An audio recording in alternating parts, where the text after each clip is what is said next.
सभी प्रेम से बोलो भगवान शिव शंकर की जय, माता पार्वती की जय। आप सभी का हमारे YouTube चैनल त्योहार गाइड में स्वागत है। श्री शिव पुराण की 7 संहिताएं हैं जिन्हें 11 खंड में विभक्त किया गया है। आप इसका प्रथम खंड से लेकर 11वें खंड तक पूरा श्रवण करना, क्योंकि ये सभी खंड एक दूसरे से आपस में जुड़े हुए हैं। श्री शिवाय नमस्तुभ्यम। श्री शिव पुराण विद्वेश्वर संहिता प्रथम खंड, तीर्थराज में मुनियों का समागम। श्री व्यास जी बोले, एक समय की बात है कि श्री गंगा जी तथा कालिंदी के संगम परम पावन प्रयागराज में सभी ऋषियों मुनियों का समागम हुआ। उस समय पौराणिक सूत जी वहां आए तो सभी ऋषि मुनियों ने उठकर उनका आदर सत्कार किया और यथा पूजा सत्कार कर कर आसन दिया और उनसे हाथ जोड़कर कहने लगे, हे मुनीश्वर, कलयुग में सभी प्राणी पाप ताप से पीड़ित होकर सत्कर्म से रहित, पर निंदक, पर स्त्रीगामी, दूसरे की हत्या करने वाले, देहाभिमानी, आत्मज्ञान रहित, नास्तिक, माता पिता से द्वेषी और स्त्रियों के दास हो जाएंगे। वैसे भी संस्कार से हीन, अपने धर्म से रहित, कुमार्गगामी होंगे। ऐसे ही शूद्र भी अपने कर्म को छोड़कर तिलक छापा लगाकर ब्राह्मणों का सा आचार करने वाले, नकली तपस्वी, ब्राह्मणों के तेज हरता, शालिग्राम आदि पाषाणों का दंभ से पूजन करने वाले कुकर्मी, विद्यावाद, विवादी, धर्म लोपक, दंभी, अभिमानी, क्रूर, धर्म वर्ण के नाशक, दुष्कर्मी होंगे। स्त्रियां भी धर्म से रहित हो जाएगी।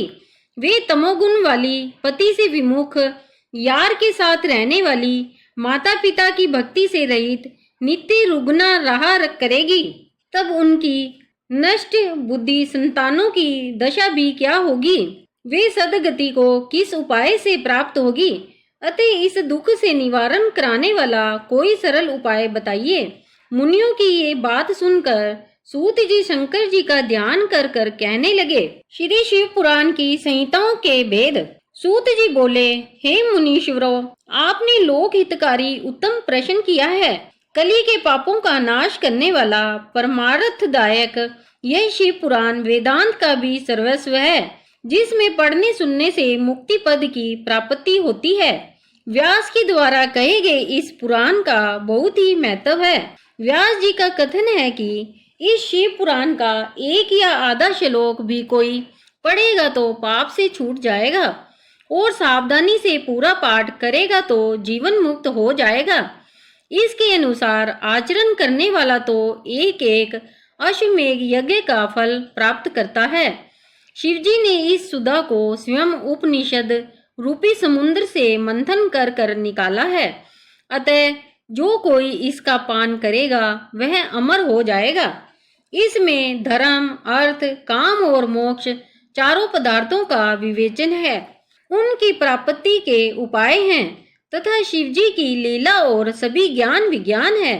शिवजी ने इसे पहले 1,00,000 श्लोकों का बनाया था। इसमें विद्वेश्वर संहिता, रुद्र संहिता, विनायक संहिता 10-10 हजार श्लोकों की तथा उमा संहिता और मात्र संहिता 8-8 हजार श्लोकों की, एकादश रुद्र संहिता 13,000 श्लोकों की, कैलाश संहिता 6,000 श्लोकों की, शतरुद्र 3,000 श्लोकों की, कोटि रुद्र 9,000 श्लोकों की, सहस्त्र कोटि रुद्र 11,000 श्लोकों की, मानवीय संहिता 10,000 श्लोकों की, धर्म संहिता 12,000 श्लोकों की थी। परंतु अब कलयुगी जीवों के उद्धार हेतु शिवजी ने 24,000 श्लोकों का ही कर दिया है। अब इसमें विद्वेश्वर संहिता, रुद्र संहिता, शतरुद्र संहिता, कोटि रुद्र संहिता, श्री उमा संहिता, श्री कैलाश संहिता, वायतीय संहिताएं हैं। जो सप्त संहिता में शिव पुराण का पाठ करता है वह जीवन मुक्त हो जाता है। यह सब पुराणों में श्रेष्ठ तथा जीवों का कल्याण कारक है। ब्रह्मा जी का उपदेश। सूत जी बोले, हे ऋषियों, पूर्व काल में जब कल्पों का नाश हो गया तथा उसमें बाद में पुनः इस कल्प का प्रादुर्भाव हुआ, तब 6 कुलीन मुनियों ने सृष्टि के आरंभ होने पर विचार किया कि सब सबसे परे हैं या नहीं। इसके निर्णय के लिए ये लोग ब्रह्मा जी के पास गए। ब्रह्मा जी ने कहा कि जो सबसे पहले उत्पन्न हुआ है उसमें मन वाणी की कोई गति नहीं है, तथा जो ब्रह्मा, इंद्र, रुद्र आदि महाभूतों और इंद्रियों की उत्पत्ति एवं सारे जगत की उत्पत्ति करने वाला है, वही सबसे परे है। ऐसे सर्वज्ञ जगदीश्वर महादेव जी ही है जो भक्ति के द्वारा दर्शन देते हैं। रुद्र आदि देव भी उनके दर्शनों की अभिलाषा करते हैं। उनके प्रसाद से, भक्ति से ही उनके प्रसाद की प्राप्ति होती है। जिस प्रकार बीज से अंकुर और अंकुर से बीज की उत्पत्ति होती है, अतः आप लोग महादेव जी की प्रसन्नता के लिए एक दीर्घ यज्ञ का सत्र मनाइए, जिसमें शिव जी की कृपा से आपको साध्य और साधन का ज्ञान होगा। मुनियों ने पूछा, हे भगवान, ये साध्य और साधन क्या है? ब्रह्मा जी ने कहा कि साध्य शिव पद है और साधन उनकी सेवा करना है। वेद विधि से उनकी आराधना करने पर उनकी प्राप्ति होती है। जो जैसा करता है उसे वैसा ही फल मिलता है। कान से सुनना, वचन से कहना तथा मन से मनन करना भी एक महान साधन है, क्योंकि वे गहेश्वर सर्वथा ही सुनने, कीर्तन करने तथा मनन करने योग्य है। अतः साध्य तक पहुँचने के लिए साधन पर जुट जाना चाहिए। गुरु के द्वारा शिव योग को प्राप्त करें। पहले कुछ क्लेश अवश्य आ सकता है, परंतु बाद में परमानंद की प्राप्ति होती है। सनंत कुमार व्यास संवाद। मुनियों ने पूछा कि ब्रह्मा जी, श्रवण, मन और कीर्तन क्या है, कैसे किए जाते हैं?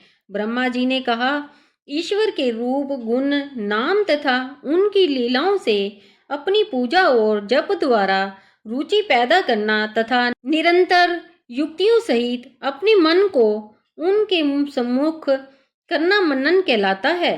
पर ब्रह्मा, महादेव जी अथवा शंभु भगवान के नामों का बराबर उच्चारण करना या जाप करना ही कीर्तन है, तथा दृढ़ता से भगवत संबंधी शब्दों का कानों से श्रवण करना ही श्रवण है। सत्संग में बैठकर महादेव जी की कृपा से श्रवण और कीर्तन कर कर तब उसका मनन करे, यह सर्वोत्तम मनन है। इससे आत्मा पवित्र होती है। सूत जी बोले, हे मुनियों, मैं इस साधन के बारे में एक प्राचीन इतिहास सुनाता हूँ, सो सुनो।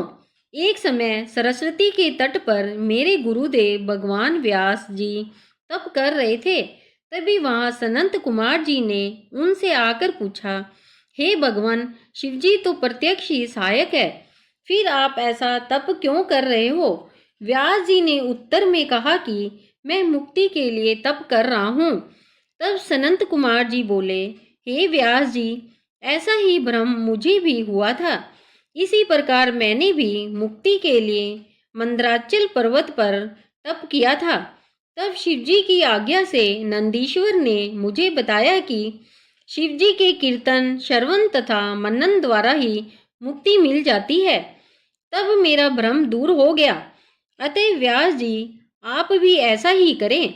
ऐसा बताकर सनंत कुमार जी भी चले गए। इस पर ऋषि ने पूछा कि जो श्रवण, कीर्तन, मनन नहीं करता, वह बिना यत्न के कैसे मुक्त हो सकता है? कृपया कर यह हमें बतलाइए। लिंगेश्वर परिचय।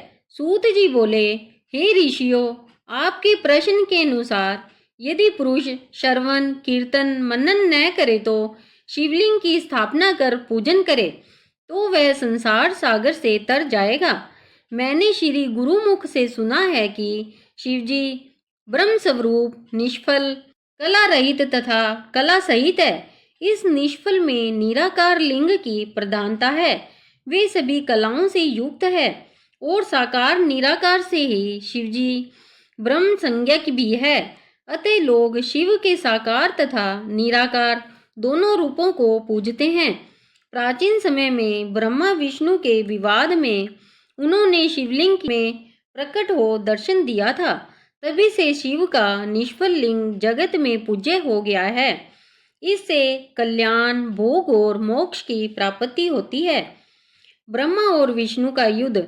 नंदिकेश्वर बोले, पूर्व समय में भगवान विष्णु अपने पार्षदों के साथ लक्ष्मी जी सहित शेष शैया पर शयन कर रहे थे। तब ब्रह्मा जी वहां स्वयं ही जा पहुंचे और विष्णु को पुत्र संबोधन कर कर पूछा, हे पुत्र, तू कौन है? उठ, तू मुझे देख, मैं तेरा ईश्वर यहाँ आया हूँ। विष्णु यह सुनकर क्रोध को दबाते हुए उनसे बोले, हे पुत्र, तुम्हारा कल्याण हो, आओ बैठो, मैं तुम्हारा पिता हूँ। कहो, तुम्हारा मुख टेढ़ा क्यों हो गया है? ब्रह्मा जी बोले, समय के फेर से तुझे अभिमान हो गया है। हे पुत्र, मैं तुम्हारा रक्षक हूँ, इस समस्त जगत का पिता मैं हूँ। विष्णु बोले, अरे चोर, तू अपना बड़प्पन क्या दिखाता है? सारा जगत तो मुझ में निवास करता है। तू मेरी ही नाभि कमल से पैदा हुआ है और मुझसे ऐसी बातें कर रहा है। इस प्रकार उन दोनों में विवाद बढ़ गया। वे दोनों अपने को प्रभु कहते कहते आपस में युद्ध करने लगे। उनके वाहन भी आपस में लड़ने लगे। दोनों के प्रहार से देवता लोग व्याकुल होकर कांपने लगे कि जब आप दोनों ही अराजकता उत्पन्न करते हैं तो यह सारी सृष्टि शिवजी की है, जिन शूलमणि के बिना एक तिनका भी इधर उधर नहीं हो सकता। अतः हम लोग शिवजी के पास जाते हैं। ऐसा कहकर वे सभी वहां पहुंचे जहां महादेव जी पार्वती जी के साथ सभा में मणि में सिंहासन पर विराजमान थे। देवों को आया देख तथा प्रणाम करते देखकर शिवजी ने पास बुलाया और उनसे कहने लगे, शिव निर्णय। श्री महादेव जी बोले, हे देवताओं, मैंने सुना है कि ब्रह्मा और विष्णु का घोर युद्ध हो रहा है। इससे तुम लोग महान दुख में हो, तुम घबराओ नहीं। तब शिवजी अपने 100 गणों के साथ वहां पहुंचे। प्रथम तो वे बादलों में छिपकर उनका भीषण युद्ध देखने लगे। वे परस्पर एक दूसरे के वध की इच्छा से महेश्वर तथा पाशुपत अस्त्रों का प्रयोग कर रहे थे, जिनके प्रयोग करने पर त्रैलोक्य भस्म हो जाता है। इस प्रलय के वातावरण को देख निष्फल शिव दोनों के बीच में जाकर एक तेजोमय अग्नि के समान चमकते हुए स्तंभ लिंग के रूप में प्रकट हुए। फिर तो उस महातेज वाले स्तंभ को देख दोनों विस्मय में पड़ गए। अस्त्र शस्त्र सभी शांत पड़ गए। दोनों बोले, यह इंद्रियातीत अग्नि स्वरूप स्तंभ क्या है? हमें इसका पता लगाना चाहिए। यह सोचकर दोनों वीर शीघ्रता से चल पड़े। विष्णु जी शुक्र का रूप धारण कर कर पाताल में बहुत दूर तक गए और ब्रह्मा जी हंस का रूप बनाकर ऊपर आकाश में गए, परंतु दोनों को उस प्रकाश में लिंग स्वरूप का छोर नहीं मिला। आकाश में एक केतकी का फूल ब्रह्मा जी ने देखा और उसे तोड़कर ले आए। उन्हें यह निश्चय हो गया कि मैंने स्तंभ का छोर पा लिया है। वे केतकी के फूल को लेकर विष्णु के पास लौट आए। विष्णु भगवान ने उनके पैर पकड़ लिए। ब्रह्मा के इस छल को जानकर शिवजी उसी क्षण प्रकट हुए। विष्णु भगवान ने उनके चरण पकड़कर प्रणाम किया। विष्णु की इस महानता से भगवान शिव बहुत ही प्रसन्न हुए। उन्होंने प्रसन्न होकर उनकी सत्यवादिता की प्रशंसा की और अपनी समता प्रदान की। ब्रह्मा का अभिमान भंग।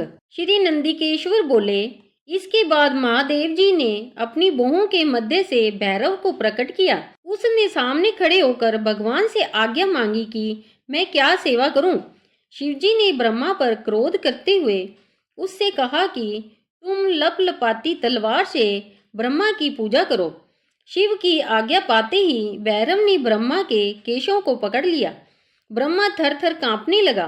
भैरव ने शीघ्र ही झूठ बोलने वाला 5वां सिर काट डाला और सिरों को काटने के लिए जैसे ही भैरव तैयार हुए तैसे ही ब्रह्मा जी उनके चरणों में गिर पड़े। इसके बाद विष्णु भगवान ने आंखों में आंसू भरकर भगवान शिव के चरणों में जाकर ब्रह्मा के लिए क्षमा मांगी। विष्णु जी ने कहा, हे प्रभु, प्रारंभ में आपने कृपा करके ब्रह्मा जी को 5 सिर प्रदान किए थे। अब एक सिर तो कट गया। हे प्रभु, अब आप प्रसन्न हो जाओ।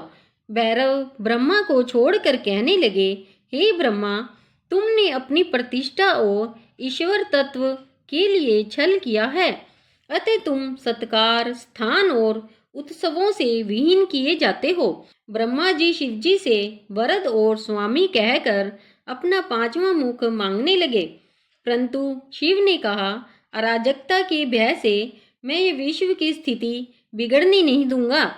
हे पुत्र, जो अपराधी है उन्हें तुम दंड प्रदान करो।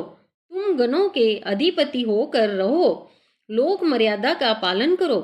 इसके बाद शिव ने केतकी के फूल से कहा, तू भी मिथ्या भाषी है, अब तू भी मेरी पूजा के योग्य नहीं है। शिव गणों ने उसे दूर भगा दिया।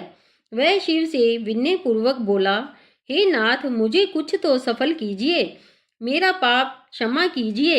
हे प्रभु, आपकी कृपा से क्या दुर्लभ है। शिव जी बोले कि मेरा वचन मिथ्या कभी नहीं हो सकता। मैं तो तुझे स्वीकार नहीं करूंगा, परंतु मेरे भक्त तुझे स्वीकार कर लेंगे। इस प्रकार तेरा जन्म सफल हो जाएगा। मेरे मंडप की रचना में शिरमोर तू ही रहेगा। इस प्रकार ईश्वर ब्रह्मा केतकी और विष्णु पर कृपा कर कर देवों के पास आए। देवों ने शिव का पूजन कर स्तुति की। पुनः शिव जी अपनी सभा में जा बैठे। शिव जी का ज्ञानोपदेश। श्री नंदीकेश्वर बोले, ब्रह्मा विष्णु हाथ जोड़ शिव जी के अगल बगल खड़े हो स्तुति करने लगे।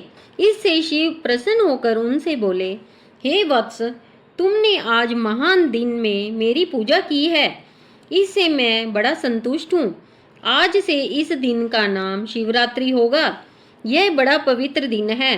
पवित्र तिथि इस शिवरात्रि के दिन जो मेरे लिंगेश्वर की पूजा करेंगे वे मुक्त हो सकते हैं। जो प्रपंच रहित इसी एक दिन भी मेरी पूजा करेगा वह 1 वर्ष की निरंतर पूजा का फल पावेगा। मेरा लिंग रूप जो स्तंभ प्रकट हुआ था वह आद्रा नक्षत्र है। जो अगन में आद्रा नक्षत्र में उमा सहित मेरी पूजा मेरे रूप लिंग या बेर लिंग में करेगा अथवा दर्शन ही करेगा, वह मुझे कार्तिकेय के समान परम प्रिय होगा। शिवरात्रि में दर्शनों का ही महान फल है। पूजा का फल तो वाणी से कहा भी नहीं जा सकता। तुम दोनों की युद्ध भूमि में जहाँ मेरा लिंग स्तंभ प्रकट हुआ है वह अरुणाचल के नाम से प्रसिद्ध होगा। यहाँ पर शरीर छोड़ने वालों की मुक्ति अवश्य हो जाएगी। जो मुझ परमेश्वर की लिंगेश्वर रूप में पूजा करेंगे उन्हें चारों प्रकार की मुक्ति प्राप्त होगी। ब्रह्मा को विष्णु उपदेश। ये सुनकर ब्रह्मा और विष्णु जी बोले, हे प्रभु, हमें सर्ग आदि के पंचकृत्य का लक्षण सुनाओ।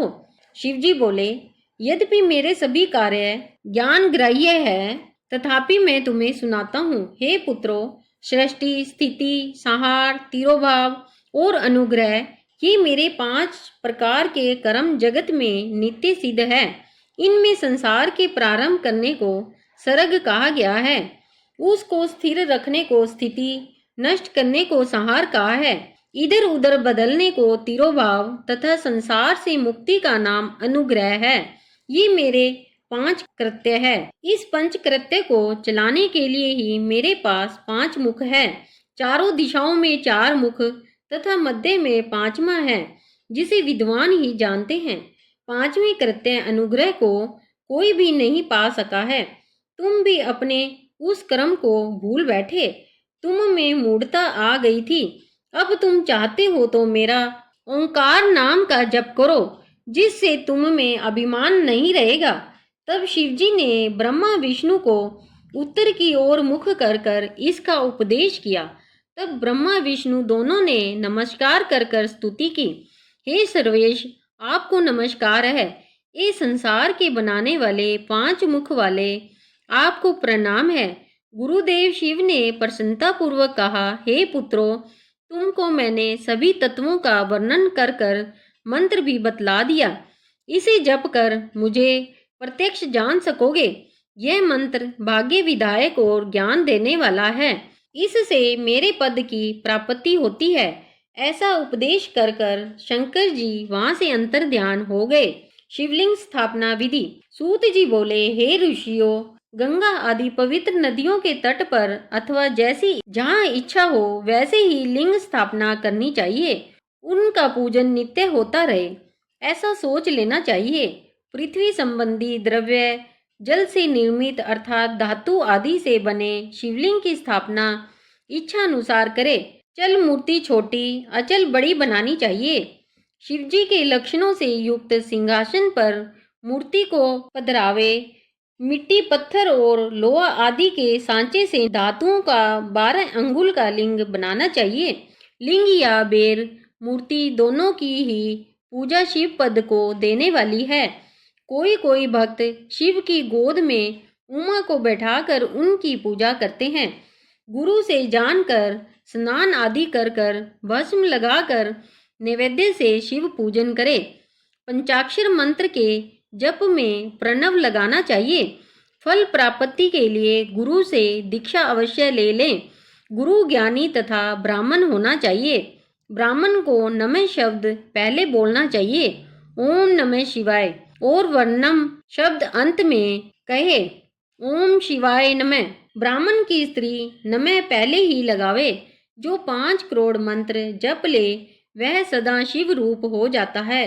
ब्राह्मण नित्य 1000 पाठ गायत्री जपे तथा वैदिक सूक्त का जप करे। ओंकार को 1000 बार जपने पर मनोरथ की सिद्धि होती है। शिव क्षेत्र में 100 गुना फल देता है। जहाँ लिंग पधराया गया हो वहाँ से 100 हाथ तक की भूमि पवित्र होती है। वह पुण्य क्षेत्र कहलाता है। इतना सुनकर ऋषियों ने पुनः पूछा, हे सूत जी, अब आप हमें ऐसे पुण्य क्षेत्रों का वर्णन भी संक्षेप में सुनावे जिनका आश्रय पाकर स्त्री पुरुष परम शिव पद को प्राप्त कर लेते हैं। इनका आगमन कैसे हुआ यह भी बताने की कृपा करें। शिव क्षेत्र वर्णन। गंगा आदि नदियों के तट पर अनेक तीर्थ है। सरस्वती नदी भी बड़ी पवित्र है। इसके तट पर निवास करने वाला ब्रह्म पद को पाता है। हिमालय से निकलने वाली गंगा जी 100 मुख वाली है तथा पतित पाविनी है। उसके तट पर वास पुण्यदायक है। काशी आदि अनेक पुण्य क्षेत्र है, वहाँ निवास करना चाहिए। सोनभद्र के तट पर स्नान व्रत आदि करने पर गणेश पदवी को पाता है। 24 मुख वाली नर्मदा के तट पर वास करने वाला वैष्णव पद प्राप्त कर लेता है। तमसा रेवा गोदावरी के तट पर वास करने वाला ब्रह्म हत्या आदि से छुटकारा पा लेता है। इसके अलावा कृष्णा वेणी विष्णुलोक दायिनी तथा तुंगभद्रा ब्रह्मलोक दायिनी हैं। ये ब्रह्मलोक से गिरे हुए लोगों को अपने तट पर जन्म देती है। सरस्वती पंपा कन्या श्वेत कावेरी आदि भी सभी पुण्य प्रदान करने वाली है। ये भी क्षेत्र शिवलोक देने वाले तथा अभीष्ट फल देने वाले हैं। इसमें स्नान ध्यान जप तप करने से महान पुण्य की प्राप्ति होती है। सदाचार विवेचन। ऋषि बोले, हे सूत जी, अब हमें स्वर्ग और नरक को भेजने वाले धर्म अधर्म का विवेचन कर कर सुनाइए। साथ ही उस सदाचार को भी कहिए जिससे धर्म अधर्म को जीता जा सके। सूत जी बोले, हे ऋषियों, सभी वर्णों के लोगों को चाहिए कि वे सूर्योदय से पूर्व उठकर अपने इष्ट देव का ध्यान करें। पूर्व की ओर मुख कर कर बैठने पर उत्तम फल मिलता है। फिर उषा काल में शौचाचार से निर्वृत्त होवे, दातुन करे यथा स्नान करे। कंठ तक या कमर तक जल में खड़े होकर स्नान करना चाहिए। घुटने तक के जल में मंत्र से स्नान करे। फिर तीर्थ जल से वहाँ के तथा अपने इष्ट देवों को संतुष्ट करे। वस्त्र पहनकर पितरों को तृप्त करे। आचमन संध्या उपासना कर कर गायत्री का जप करे। प्रातः मध्याह्न तथा साय संध्या करे। पश्चिम की ओर मुख कर कर साय संध्या करे। उंगलियों के छिद्रों से सूर्य को अस्त होता हुआ देखे। प्रदक्षिणा कर शुद्ध आचमन करे। अपने उपार्जित धन को 3 भाग कर कर व्यय करे। धर्म बुद्धि तथा भोग धर्म से चित्त को बढ़ावे। बचत का कोष नियत करे, पीड़ा न हो इस प्रकार थोड़े में निर्वाह करे। ऋषि कर्म के धन में से 10वां भाग दान कर दे, व्यापार के धन का 6ठा भाग दान करे। यथाशक्ति याचकों को दान देना चाहिए। दूसरों के दोषों को न देखे तथा क्रोध को उत्पन्न करने वाली बात किसी के प्रति न कहें। प्रातः साय संध्या अग्निहोम करना चाहिए। सूर्य की वंदना करनी चाहिए। यज्ञ आदि की विवेचना। ऋषि बोले, हे सूत जी, अब आप कृपया कर कर अग्नि यज्ञ, देव यज्ञ, ब्रह्म यज्ञ, गुरु पूजा तथा ब्रह्म तृप्ति को क्रम से कहिए। सूत जी बोले, अग्नि में द्रव्य युक्त हवन करना ही अग्नि यज्ञ है। यह अग्नि यज्ञ कई प्रकार का है। एक तो अग्नि में समीधा द्वारा हवन करना, दूसरा विवाह होने तक ब्रह्मचर्य व्रत रखना भी अग्नि यज्ञ है। विवाह के बाद सुबह शाम दोनों समय हवन करना चाहिए। वनवासी यति लोग अपनी आत्मा में ही अग्नि आरोपण कर कर प्रातः साय सूक्ष्म भोजन के द्वारा ही यज्ञ यज्ञ कर लेते हैं। विवाह के समय की अग्नि को सुरक्षित रखना चाहिए। ब्राह्मण देव तृप्ति के लिए एक बार ही अग्नि में यज्ञ करे, फिर शेष समय में वेद का अध्ययन करे। प्रारंभ में महादेव जी ने रविवार को बनाया और पुनः सप्ताह के 6 दिनों को बनाया। उनकी पूजा तथा फल भी नियत किया। पाप शांति के लिए रविवार के दिन की पूजा उत्तम है। लक्ष्मी प्राप्ति के लिए सोमवार, रोग शांति के लिए मंगलवार की पूजा करे तथा इस दिन काली आदि का भजन पूजन करे। बुधवार को विष्णु का पूजन करे। गुरुवार को आयु वृद्धि के लिए पूजन करे। शुक्रवार को भोगों का इच्छुक व्रत पूजा करे। शनिवार को इंद्रिय विजयी होकर स्त्री प्राप्ति के लिए पूजन करे। स्थान काल निरूपण। ऋषि बोले, हे सर्वज्ञ सूत जी, अब आप पूजा के योग्य स्थान व काल का निरूपण कीजिए। सूत जी बोले, देव आदि यज्ञ में शुद्ध ग्रह बराबर फल देने वाला होता है। उससे 10 गुना गौं को बांधने वाली जगह, उससे 10 गुना जल का किनारा, उससे 10 गुना बेल का वृक्ष, पीपल की जड़, गंगा, गोदावरी, कावेरी कही गई है। उनका तट परम उत्तम होता है। उससे 10 गुना पर्वत की चोटी पर होता है। सबसे श्रेष्ठ तो वह जगह है जहाँ मन रमे। शुद्ध हृदय से किया हुआ कर्म सर्वत्र और सब काल में पुण्य देने वाला होता है। संक्रांति और ग्रहण में तो 10 गुना फल और बढ़ जाता है। तपोनिष्ठ योगी यति की पूजा करनी चाहिए। ब्राह्मण तो पूजा का पात्र है ही। यदि वेद पाठी गायत्री जपने वाला मिले तो उसे दान देने पर बैकुंठ की प्राप्ति होती है। शिव भक्त प्रायण ब्राह्मण को दान देने पर कैलाश की प्राप्ति होती है। नर नारी आदि जीव कोई भी भूखा हो वही अन्न दान का पात्र है। इच्छा वाले को देना अभीष्ट फल को देता है। जैसे भी हो थोड़ा बहुत देवार्पण किया हुआ दान अनंत भोग को प्रदान करता है। मनुष्य को तप और दान ये दोनों ही हमेशा करने चाहिए। देवताओं की तृप्ति से सभी भोग मिलते हैं। ईश्वर अर्पण बुद्धि से दान करने पर मोक्ष की प्राप्ति होती है। पार्थिव पूजन। पार्थिव पूजन। सूत जी बोले, महर्षियों, मिट्टी की बनाई प्रतिमा के पूजन से स्त्री पुरुष सभी के मनोरथ पूर्ण होते हैं। इसके लिए नदी, तालाब, कुओं या जलाशय के भीतर की मिट्टी लाकर सुगंधित दवा का चूर्ण मिलाकर श्रेष्ठ मंडप में बैठकर दूध डालकर अपने हाथ से सुंदर प्रतिमा बनाकर पूजन करे। गणेश, सूर्य, विष्णु, पार्वती, शिवजी की मूर्ति का आदर से पूजन करे।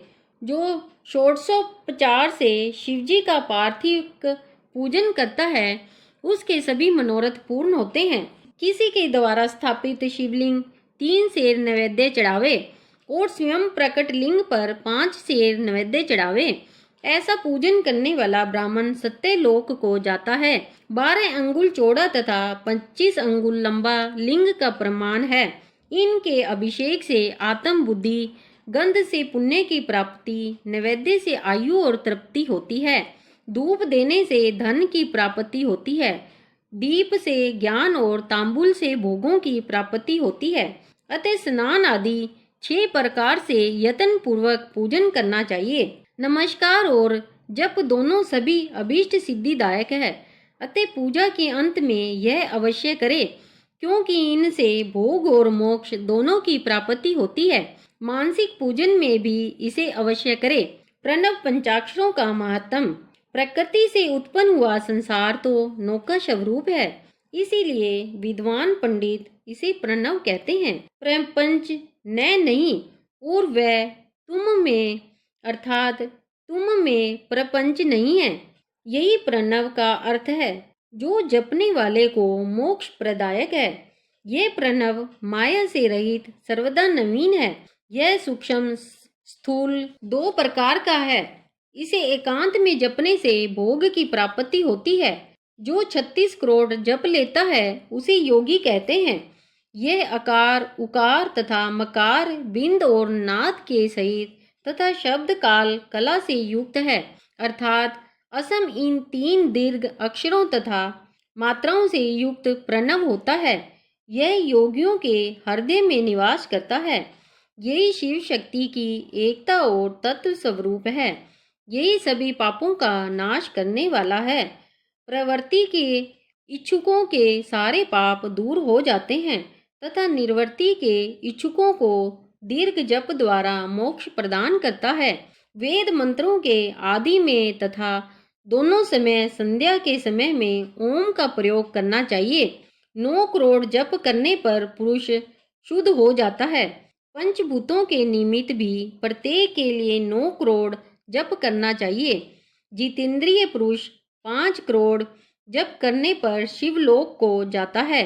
वहाँ नंदिकेश्वर बाहर स्थित रहकर पंचाक्षर मंत्र का जप करते हैं। महात्माओं का ऐसा कथन है कि शिवलोक की जानकारी शिव कृपा के बिना नहीं होती है। जो ब्राह्मण गुरु से पंचाक्षर प्राप्त कर 5 लाख जप करता है, उसकी आयु बढ़ती है। स्त्री स्त्रीत्व से छूटकर तथा क्षत्रिय क्षत्रित्व से छूटकर ब्राह्मण हो जाते हैं। वैश्य क्षत्रिय हो जाता है। शूद्र केवल 25,000 जप से ही शुद्ध हो जाता है। यह मंत्र शिव स्वरूप है। जो इसे धारण कर लेता है वह शिव स्वरूप हो जाता है। शिव शक्ति की पूजा विद्वानों को आनंद प्रदायक है। इस अध्याय के पढ़ने से शिव की अद्भुत कृपा होती है तथा सिद्धि प्राप्त होती है। बंधन और मोक्ष। ऋषि बोले, हे सर्वज्ञ सूत जी, बंधन और मोक्ष क्या है, इसे हमें कहिए। सूत जी बोले, प्रकृति के 8 बंधन हैं। उनके कारण ही आत्मा की जीव संज्ञा हुई है। इनसे छूटना ही मुक्ति है। मन, बुद्धि, अहंकार तथा पंच तन मात्राएं, ये 8 ही प्रकृति है। इन्हीं 8 से यह देह है। इन्हीं से सभी कर्म है। देह से कर्म, कर्म से देह, यही बारंबार चक्र चलता रहता है। स्थूल, सूक्ष्म और कारण, ये 3 प्रकार के शरीर होते हैं। स्थूल शरीर व्यापार करता है, सूक्ष्म इंद्रियों का भोग करता है तथा कारण शरीर आत्मा के उपभोग के लिए है। इन्हीं से सुख दुख की प्राप्ति होती है। जीव कर्म रूप डोर से बंध कर 3 देह युक्त चक्रवर्त घूमता रहता है। जब चक्रकर्ता शिव का पूजन करे तो इससे दूर हो सकता है। वे ही 8 को वश में किए हुए हैं। जो शिव की बेर या लिंग में पूजा करते हैं उन पर महेश निश्चित प्रसन्न होते हैं। लिंग तो अनेक है, परंतु स्वयं भूलिंग, बिंदुलिंग, प्रतिष्ठित लिंग तथा चरलिंग एवं 5वां गुरुलिंग है। इनकी पूजा करनी चाहिए। शिव भक्त को जल सहित भस्म का त्रिपुंड धारण करना चाहिए। शिव भक्त को है पवित्रता तथा सूतक नहीं लगते। प्रथम गणेश पूजन कर कर शिव का पूजन नित्य करना चाहिए। शिव पूजन से दैहिक, दैविक तथा भौतिक ताप शांत हो जाते हैं। पूजा वेद। महर्षि बोले, हे सूत जी, आप धन्य हैं। आपने शिवलिंग की महिमा को हमें समझाया। अब आप पार्थिव महेश्वर की महिमा को हमें कहिए, जो कि आपने व्यास जी से सुनी है। सूत जी बोले, हे ऋषियों, मैं तुम्हारी भक्ति और अपने सत्कार से प्रसन्न हूँ। तुम्हें पार्थिव लिंग की महिमा को सुनाता हूँ, सो सुनिए। हे विप्रो, पार्थिव लिंग सब लिंगों में श्रेष्ठ कहा गया है। इसके पूजन से अनेक लोग सिद्ध हो गए हैं। ब्रह्मा, विष्णु, सुर, असुर, गंधर्व सभी इससे सिद्धि को प्राप्त हुए हैं। सतयुग में रत्न का, त्रेता में स्वर्ण का, द्वापर में पारे का तथा कलयुग में पार्थिव लिंग श्रेष्ठ होता है। पार्थिव मूर्ति के पूजन करने पर तप से भी अधिक फल की प्राप्ति होती है। जैसे सभी नदियों में गंगा जी सर्वश्रेष्ठ है, उसी प्रकार सभी लिंगों में पार्थिव लिंग श्रेष्ठ है। मंत्रों में ओंकार महान है, वर्गों में ब्राह्मण श्रेष्ठ है, पुरियों में काशी श्रेष्ठ है, व्रतों में शिवरात्रि व्रत सर्वोत्तम है, शक्तियों में शिव शक्ति श्रेष्ठ कही है। इसी प्रकार लिंगों में पार्थिव लिंग सर्वश्रेष्ठ है। जो पार्थिव लिंग बनाकर नित्य जीवन पर्यंत पूजन करता है वह शिवलोक का भागी होता है। ब्राह्मण होकर पार्थिव पूजन नहीं करता वह दारुण शूल नामक नरक में जाता है। अतः कोई भी लिंग हो उसे अच्छी तरह बनाकर पूजन करना चाहिए। पार्थिव पूजन विधि। सूत जी बोले, अब वैदिक भक्ति पूर्वक पार्थिव पूजन को कहता हूँ। वेद सूक्तों की विधि से स्नान कर कर, विधि पूर्वक संध्या कर कर, ब्रह्म यज्ञ कर कर फिर तर्पण करना चाहिए। सभी नित्य कर्म कर कर भस्म और रुद्राक्ष धारण करना चाहिए। फिर वेदोक्त विधि से पार्थिव लिंग की पूजा करें। किसी नदी पर, पर्वत पर, जंगल में, शिवालय में या पवित्र देश में पार्थिव पूजन करें। शुद्ध देश की मृत्तिका को जल से शुद्ध करें तथा पिंड बनाकर वेदोक्त विधि से लिंग बनावे। नमः शिवाय मंत्र से पूजा की सामग्री का शोधन करना चाहिए। बूरसी इस मंत्र से क्षेत्र प्रसिद्ध करे। आयुष्मान से जल का शोधन करे। नमस्ते रुद्र इस मंत्र से स्वस्तिक बंद करे। नमः समवाय से क्षेत्र शुद्ध कर कर नमः पूर्वक पंचामृत प्रोक्षण करे। नमो लग्रीवाय इस मंत्र से लिंग की प्रतिष्ठा करे। अतः रुद्राय से आसन प्रदान करे। नमो मंताय से आवाहन करे। फिर भक्ति पूर्वक वैदिक सूक्त से षोडशोपचार पूजन करे। अनेक छंदों द्वारा महादेव जी का स्तवन करे। फिर साष्टांग दंडवत करे। विद्वान पुरुष यथोक्त विधि से दक्षिणा करे।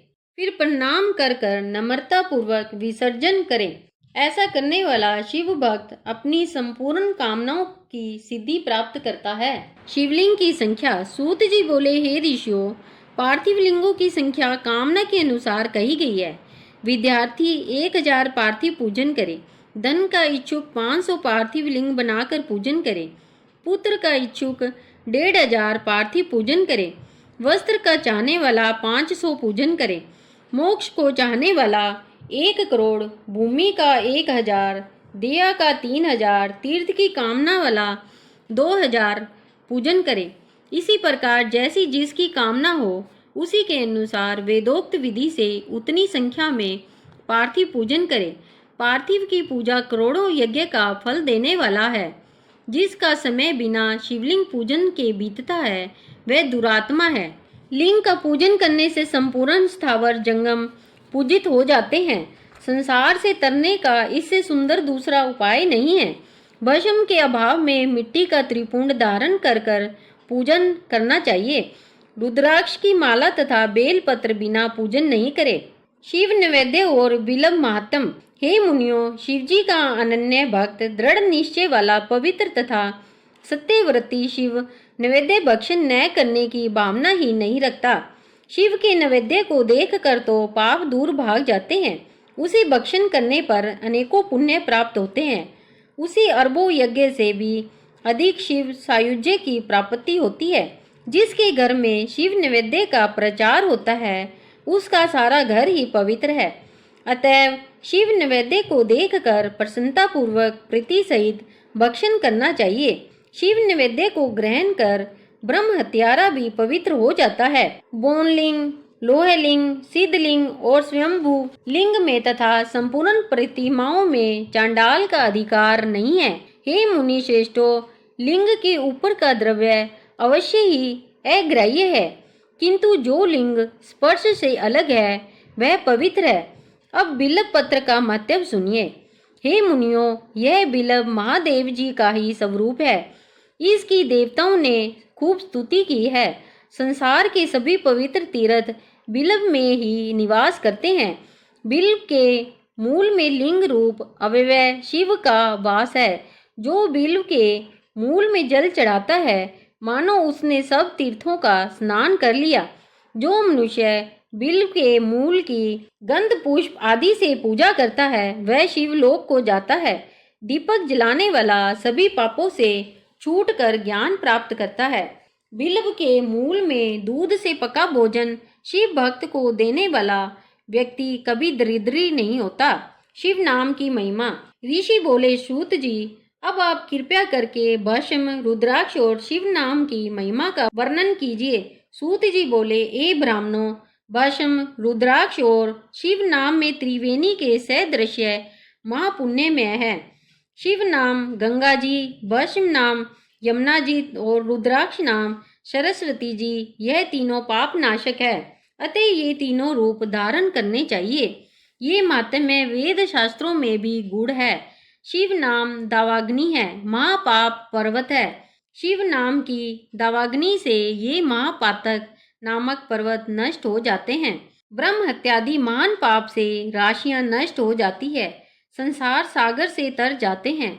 जिसके अंग नित्य भस्म से पवित्र रहते हैं और आदर से शिव नाम का जाप करते हैं, वह घोर संसार सागर से तर जाता है। पूर्व काल में इंद्रदुमन नामक राजा तथा एक ब्राह्मण दंपति थे जो महापापी थे। इन दोनों की शिव नाम की महिमा द्वारा सदगति हुई थी। भस्म की महिमा। सूत जी बोले, सर्व मंगलों को देने वाली भस्म दो प्रकार की होती है, एक महाभस्म तथा दूसरी स्वल्प भस्म। श्रोत, समृद्धि तथा लौकिक तीन प्रकार की महाभस्म होती है। इसमें श्रोत समृद्धि भस्म तो ब्राह्मण के लिए है तथा अन्य सभी लौकिक भस्म है। ब्राह्मण भस्म को मंत्र सहित धारण करे, अन्य वैसे ही धारण कर ले। उपलों की सिद्धि की गई राख तथा यज्ञ की राख भस्म है, वह त्रिपुंड लगाने योग्य है। भस्म रमा कर त्रिपुंड धारण कर कर जप आदि करना चाहिए। भस्म तथा त्रिपुंड धारण कर जो यज्ञादि कर्म जप तप पूजन आदि करते हैं, वे काल को भी अपने वश में कर सकते हैं। जो ब्राह्मण होकर त्रिपुंडधारी नहीं है, उसकी सभी पूजादि निष्फल है। वानप्रस्थी, अदीक्षित तथा कन्याएं मध्याह्न में जल में मिलाकर या सूखी भस्म रोज धारण करे। इससे शिव की भक्ति तथा मुक्ति मिलती है। बीच की अंगुली अनामिका तथा छोटी उंगली के 3 रेखा वाला भ्रकुटी के मध्य एवं समाप्ति तक जितना विस्तार है, उतना त्रिपुंड धारण करना चाहिए। सभी शरीर के भागों में धरा, सोम, पृथ्वी, वायु आदि का नाम लेकर त्रिपुंड धारण करना चाहिए। ब्रह्मा, विष्णु, रुद्र की उत्पत्ति करने वाला परमात्मा शंकर का ध्यान स्मरण करता हुआ ओम नमः शिवाय मंत्र से त्रिपुंड धारण करे। रुद्राक्ष का महात्म्य।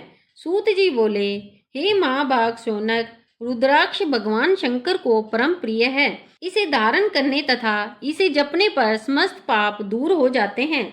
इसकी महिमा स्वयं शिवजी ने पार्वती जी को सुनाई थी, उसको ही मैं तुम लोगों को सुनाऊंगा।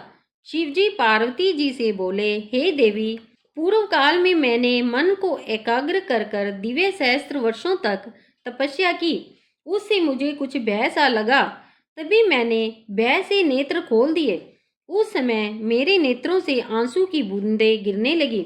उन्हीं बिंदुओं से गौड़ देश से लेकर मथुरा, अयोध्या, काशी, मल्याचल तथा सहस्त्र पर्वत आदि देशों में रुद्राक्ष वृक्ष उत्पन्न हो गए। तभी से इसकी महिमा बढ़ गई। देवों ने भी इसकी महिमा कही है। सभी वर्ण वाले इनकी माला धारण करे। सफेद, लाल, काले, पीले आदि रंग के रुद्राक्ष क्रमशः धारण करे। जप करने में इसकी माला विशेष फलदायक है।